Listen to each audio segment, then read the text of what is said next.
Canyon walls here are 400 to 500 feet high. Prehistoric peoples created murals on its walls. Early American settlers struggled to cross it. They discovered uranium. Modern entrepreneurs tried to extract wealth from it. Utah's San Rafael Swell is one of the most remote and least visited wonders of the desert Southwest. It's pretty much empty and well worth the trip. Funding for The Desert Speaks was provided by Desert Program Partners, representing concerned viewers making a financial commitment to the education about and preservation of deserts, and by the Stonewall Foundation.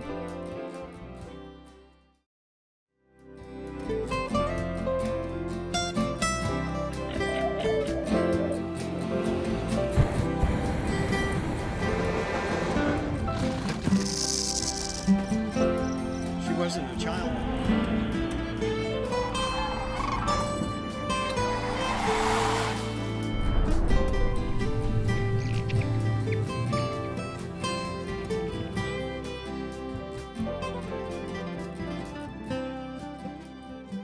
As European settlers plunged westward in the 19th century, they encountered a seemingly unending series of mountains, streams, and deserts.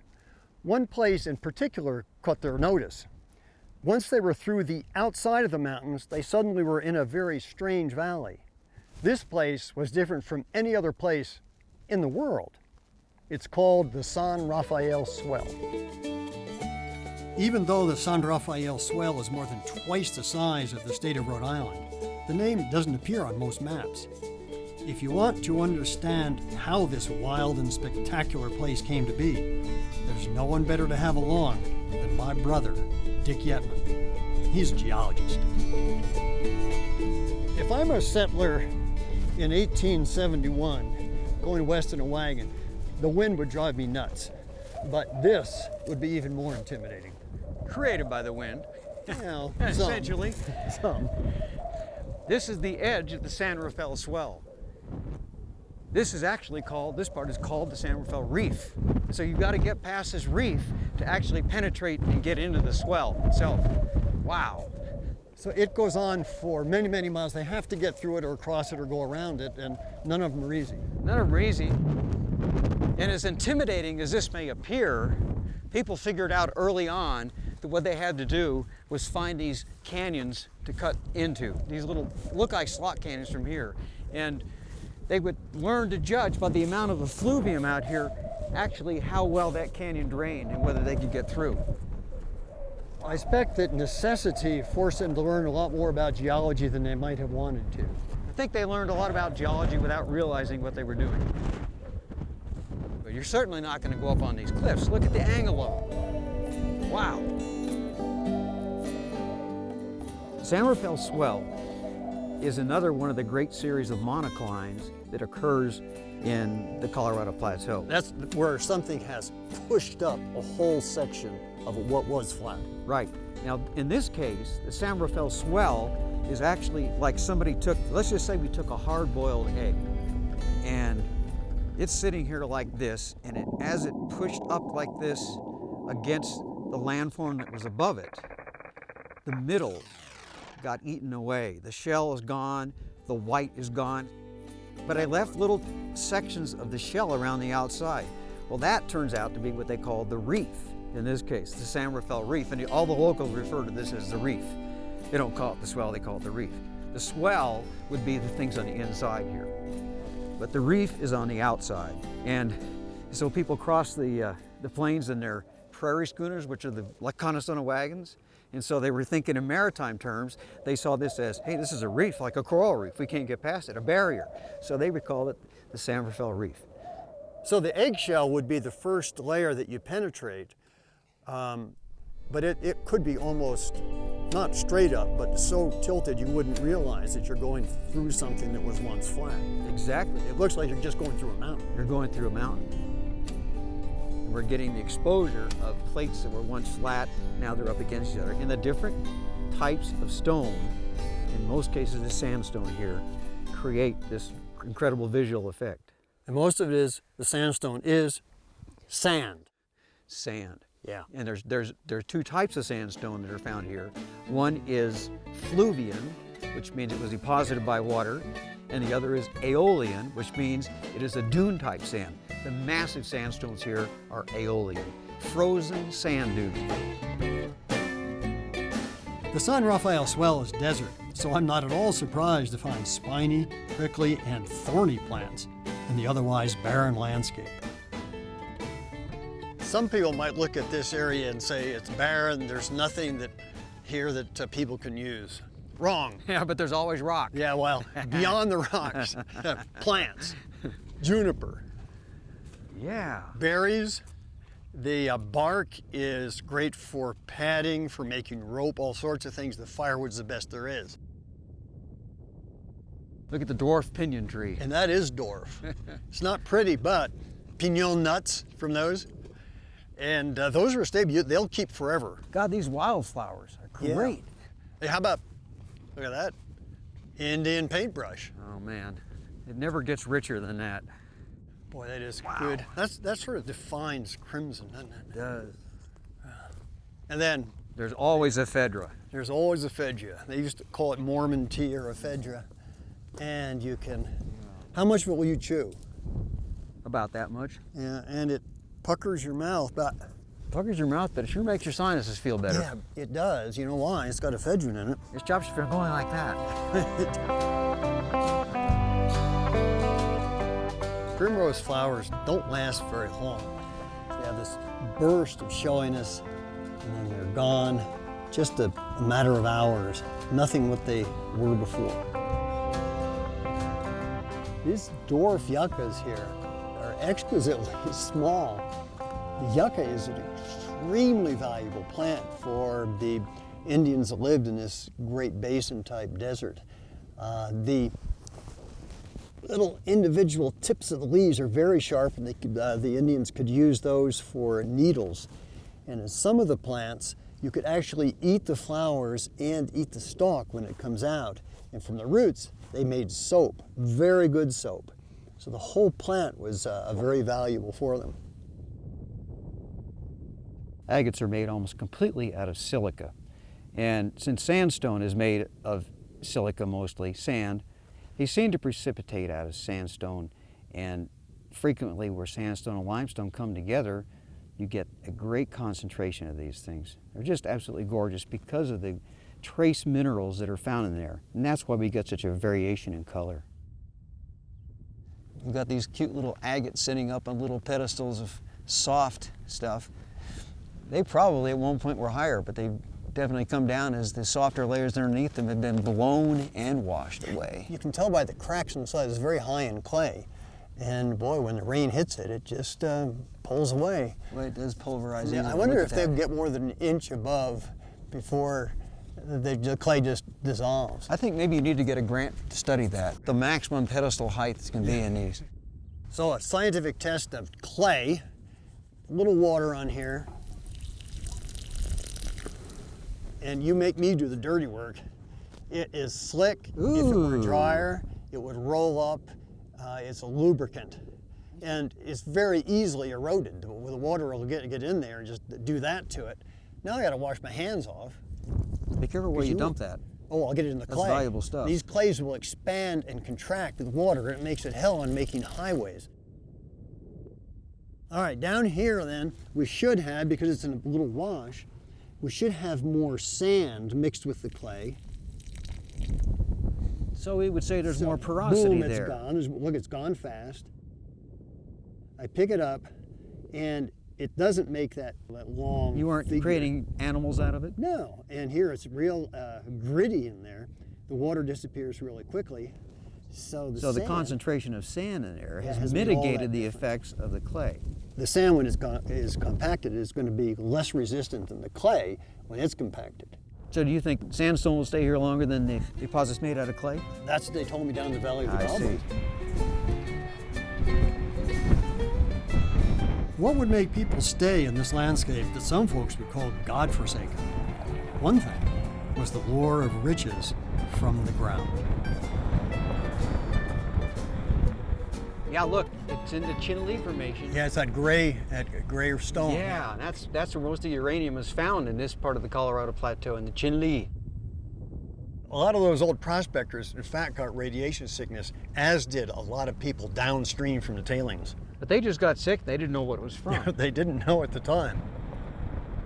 There has to be an old path up there.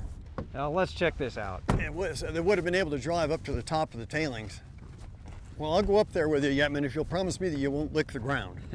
Listen, I read a report that one of the miners from here took a bath, tested his bath water is 1.5% uranium. Oh my gosh. His wife got a letter from him. She took it and had it assayed. It was 2%. In the letter itself? In the letter itself. It had penetrated the paper. Well, I don't think there's a single canyon here that has a Chinle Formation that was not explored during that period of time. Nobody's really positive how the uranium got there, but one of the theories is that it developed out of what was called volcanogenic sands, and it was a volcanic excretia that had the radioactive material in it. You could have made it easier and just brought me to the road in the first place.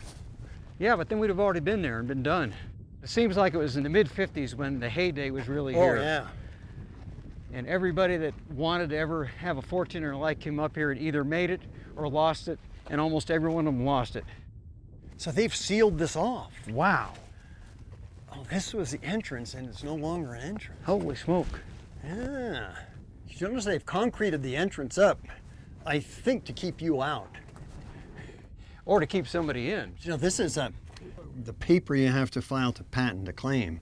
If you look at this, 2007, 2009, so this person's falling well within the required parameter of improvement. Hey, this is an improvement. This is, hey, if I don't know anything that improves a thing like concrete. That's real improvement. But somebody must think that either there's valuable mineralization in here, or they can convince somebody else that there's valuable mineralization in here and sell it to them. Well, they've got Madame Curie trapped in here. Hey, there's another shaft down there. So they'd rather we not go in here. A fairly substantial barrier. It's going to keep me out. You suppose that maybe that's part of in there, why they don't want you in there? It says caution, radiation area, radon gas area. You mean that sign with the 3 little flags on it? Yeah, the that's red was sign? always danger when I was a kid. You smell it.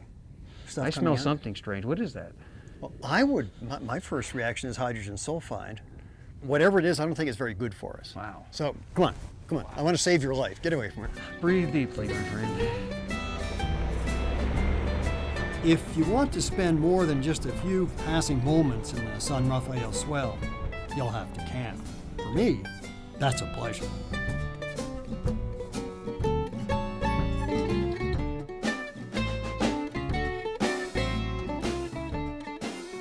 If you have all your stuff centered in within 10 yards, you don't know what you're doing. No, and you don't know where anything is. All right, would you get things cleaned up here and we'll have some breakfast? I don't touch the handle. I'm left-handed, and the handle's on the other side. Oh, So that's why if you I- always sit in yeah. the middle. Right, so this is only for right-handed people. Have you ever been so cold when you're camping that you look forward to washing the dishes so you can get your hands warm in the hot water? And I don't care what I'm washing here, just bring them on. I'll wash for the entire U.S. Army. You know, there's a couple of rocks back here that look terrible. You look terribly dirty. Let's take You the got road. scattered all over here. Well, I know where it is. That's why I Okay. do it. Let's take the road down here through the reef. And this is going to be neat because we're going to cut through this enormous exposure. So we're going to go outside the reef, and then we're going to head north. There's a place I've heard of called the Grand Canyon of the San Rafael Swell. All right, I'm glad you modified that because we're a long way from the Grand Canyon of the Colorado. So So we drive to it or we have to hike? we're going to have to drive considerable ways to get to where we can hike, and then we can walk. Camping is really, if you love desert, you want to camp in the desert. It's as close as you can get to the ground, to the land, as you can possibly be. It makes you understand what 24 hours in a desert is like, and that's part of understanding why the deserts are such fabulous places. And it's good to get your tent packed up early, because if the wind does come up, and in the San Rafael Swell in southeastern Utah, there's a lot of wind. Boy, it's very difficult packing it by yourself. Off we go. On highways, we calculate our speed in miles per hour. Sometimes in the San Rafael Swell, it's hours per mile. In many parts of the swell, you need four-wheel drive. But people who frequented the place hundreds or even thousands of years ago did perfectly well on foot. Whether they lived here or just passed through is difficult to say. It may be evidence that the current population was not the first to move into this country. Yeah, when I was in school, the basic message was that America's, at least North America, was pretty empty when the Europeans got here, but... Empty by whose standards? That's right. Oh, there they are. That's old accompanied by new. So you wonder if the ancients, the first ones to paint, came back and saw that somebody else had painted 50 years later, they would have condemned the graffiti. I suspect there was a propriety about that. And how old? I don't know the dates, but the one Fremont culture and then the other culture called the barrier culture was considerably older. We're looking probably at minimum a couple thousand years. I suspect so. I would guess the canyon walls here are 400 to 500 feet high and sheer. You bounce off one place, but other than that, straight down. It does go through up here, I Well, and understand. if there's a way through it, you want to take it. That's right. That's always been my Never go back. All right, onward. Man, it's big. Several hours' drive from the Indian Arc, we find ourselves in the center of the swell, en route to the best place to get the big picture, the Little Grand Canyon. The inner swell is a landscape of valleys, cliffs, and monoliths, and a lot of grasslands. This is pretty flat, grassy country, and it doesn't surprise me, there's antelope. I grant you there's big monuments around it, but it looks more like West Kansas than it does southeast Utah. But if you'll wait just a minute, you're going to see something that's going to change your life. We're going to come around the corner and you'll see the San Rafael River, the cottonwoods, the suspension bridge. In fact, there it is, right around that corner there. One thing that the San Rafael Swell doesn't have a lot of is water. That sounds like a typical desert region, though. Yeah, it is, and this is it. Do you think it would be fair to say, since this is a river that goes through a canyon, that this river, the San Rafael River, is to the San Rafael Swell, as the Colorado River is to the Grand Canyon? Would you explain that to me? You're the geologist. Gradually, the whole swell uplifted, and the river moved fast enough to keep up with the uplift and erode it so that there wasn't a huge lake built up back here. Which came first, the egg or the chicken? Which came first, the river or the uplift? Don't drink the water from this river. Look at what it's left. What is this white stuff? Well, this is salts that are deposited because the banks here, by capillary action, soak up the water, and then the sun hits it and evaporates it and leave all those salts behind. I don't think this would be good for drinking very much of or for irrigating. You know, I might find out tonight at dinner. Oh, you're going to take it back? I'm just going to hang on to this piece. When you and I were growing up, this was the bridge across the San Rafael. Built by the CCC, I understand. Yeah. Civilian Conservation Corps. Aren't these marvelous timbers? And they look at the joining in them here. They were cut in the nearby forest and hauled down here. Suspension bridge. So, theoretically, if we jump, it should. It's swaying. Hey, it moves. Yeah, hey, we better get off here fast. Well, all right. You know, you won't let dogs loose on it. If you're more than three, they'll make it off. And the cable still moves. Boy, the cable is in great condition. One of the other fringe benefits of the bridge was that the sheep had no way to get across this river before, and they were able to put hundreds of sheep, thousands of sheep literally, through here from pastures over there to pastures on the other side of the river. Yeah, sheep won't cross water. You have to force them to go, and then you lose them. The San Rafael River is similar in appearance to other desert streams. It runs through a valley with a few trees and numerous cliffs alongside. To get a bigger picture of what the San Rafael River has done, we need to go to the top of the swell and see the river from above. It may take a while. This now looks like we're driving up the Virgin River through Zion. The strata are parallel to us. They're not curved up and down or vertical. What happened? This is supposed to be the San Rafael Swell. Where the road crosses the river, we're down in this Wingate Formation. But then if you look a little higher, you see the Ledgy Formation. That's the soft stuff, and the Navajo sandstone's right above that. Well, the two big formations create these great panels of patina. Look at the black, the magnesium oxide on how it comes down. It's just gorgeous. The reflection of the light off of that, it's a terrific palette. I'd love to have a living room wall made out of that stuff. It's just fabulous. If you look at the Navajo sandstone up on top, it's like just a straight cliff.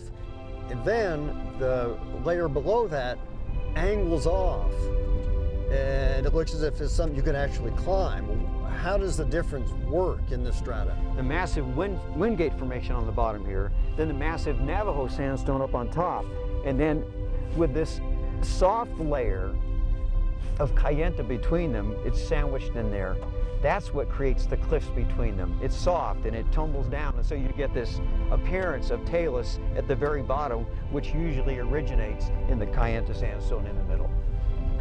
When the European settlers came through here, they kind of figured that they were the first people through here. I think they were wrong.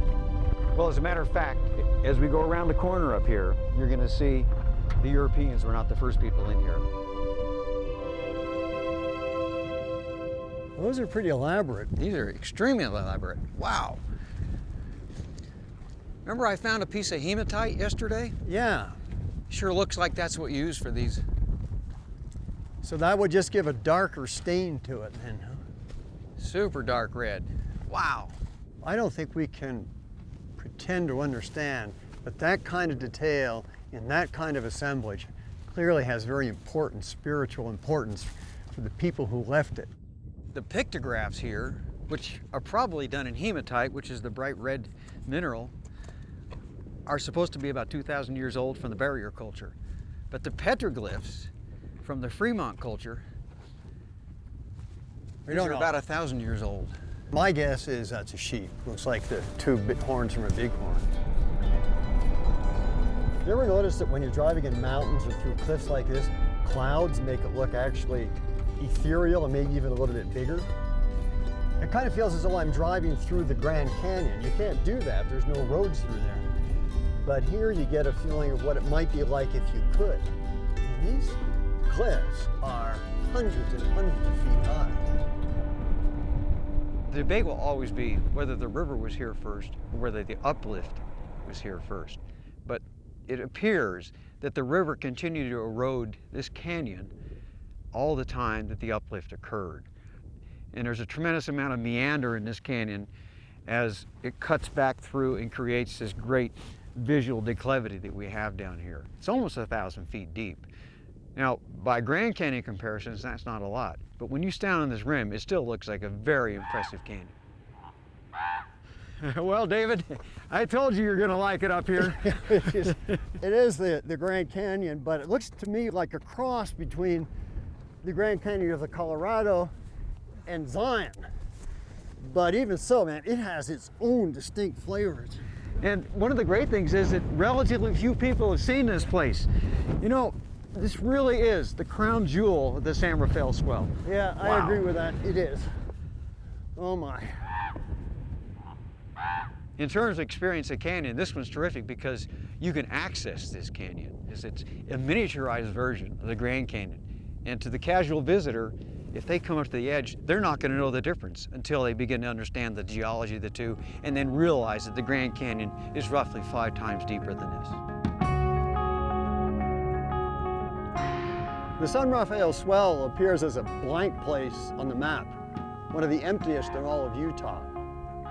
Due to its convoluted topography, its remoteness, and its dryness, almost nobody lives here. These qualities, plus its extraordinary geology, make it one of the most fascinating places on Earth. Life in the cities and along the coast of Sonora, Mexico is modern, but it's crowded and often hectic. Travel a couple of hours inland to the foothills of the Sierra Madre, and you can leave all that behind. It's like taking a trip back in time.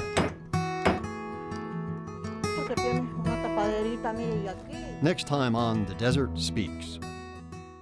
So at what point then did the whole rest of the eggshell, the part that would have connected this in the east up with the part in the west, at what point did that vanish? And of course, that's the big question. Did it ever form into a real dome?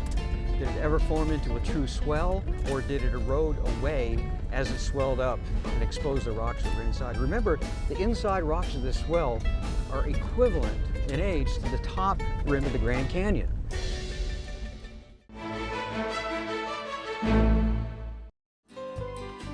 Funding for The Desert Speaks was provided by Desert Program Partners, representing concerned viewers making a financial commitment to the education about and preservation of deserts, and by the Stonewall Foundation. This entire season of The Desert Speaks is now available as a box set of 10 episodes. To order this or other programs from Arizona Public Media, visit our website, azpm.org, or call 800-841-5923.